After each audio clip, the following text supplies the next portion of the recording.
Hello, everyone. Today, we'll be exploring how education acts as a key agent of socialization, specifically, how schools and learning environments transmit the norms and values that shape who we are as individuals and as a member of our community. So, my name is Shalome Mesadas, and my report is about education as an agent of socialization, transmission of norms, and values. First, let's define socialization. So, what is socialization? So, socialization is the process through which we learn to fit into our society, understand its expectations, and contribute to it. While family is often the first agent of socialization, education is unique because it's structured and intentional. Unlike informal learning at home, schools are designed to teach us not just facts, but how to interact with others and live by shared rules. What are norms and values? To understand how education works as a socialization tool, we need to distinguish between norms and values. Norms are the rules we follow. They tell us what's acceptable behavior, whether formal, like school attendance policies, or informal, like waiting your turn to speak in class.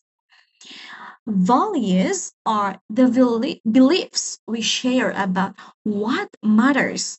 Things like hard work, fairness, or pride in our culture. Together, they form the foundation of how we interact with one another. How education transmits norms. So, how do schools teach norms? Let's start with formal transmission. Schools have clear policies like dress codes or attendance rules that mirror broader societal expectation for responsibility and order. So, informally, norms are taught through daily interactions. Working in group teaches cooperation, and following classroom routines teaches respect for structure. Here in the Philippines, for example, the norm of pagalang, respect for elders and authority, is reinforced every time students greet their teachers, even in virtual classes. How education transmits values. Values are transmitted in both obvious and subtle ways. Explicitly, subjects like social studies or literature teach us about justice, empathy, and cultural heritage. For instance, lessons on Bayanihan encourage us to support our communities. But there is also hidden curriculum. When schools reward good grades, they reinforce the value of hard work. When they welcome students from all backgrounds, they teach equality. These lessons stick with us long after we leave the classroom. Role of teachers. So what are the role of teachers? Teachers are central figures in the socialization process. They model appropriate behavior such as fairness, respect, and professionalism. Their expectations influence how students behave and interact.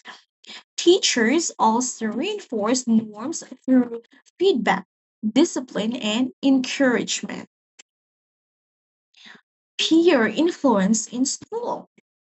Peers significantly influence socialization within the school setting. Students learn cooperation, teamwork, and competition. Peer groups can reinforce or challenge norms.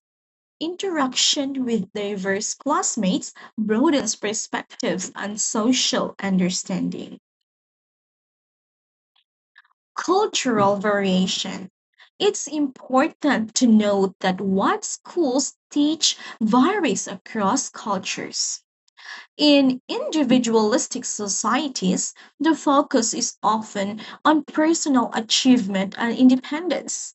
Students might work alone on projects and be recognized for individual success. In collectivistic cultures like ours in the Philippines or in Japan, education emphasizes harmony, teamwork, and responsibility to the group. For example, Japanese students often clean their classrooms together to teach care for shared spaces, a norm tied to collective values. From theoretical perspective. So first, let's have the functionalism by Durkheim. So education promotes social cohesion and shared values maintain stability. In conflict theory by Marx, it argues that education or schools reproduce inequality. Dominant values reflect powerful groups. In symbolic interactionism, it focuses daily interaction shape understanding of norms. Impact of digital learning.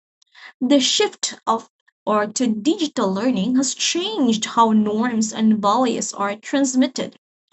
On positive side, online platforms let us connect with peers worldwide, exposing us to diverse perspective and teaching digital literacy as a new essential norm. But there are challenges too.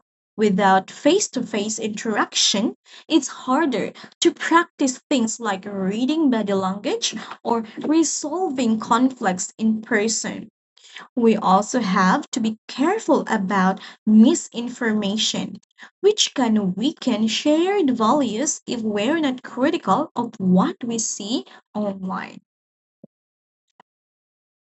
Significance and solutions. So, to wrap up, education does far more than teach us math or science. It builds the foundation of our society. By transmitting norms and values, it helps us work together, respect one another, and contribute to our communities.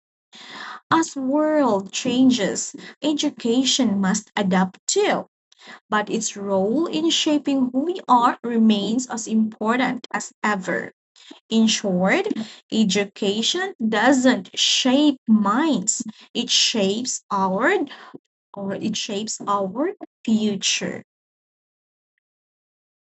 So, thank you for listening, and I'd love to hear your thoughts or answer any questions you have.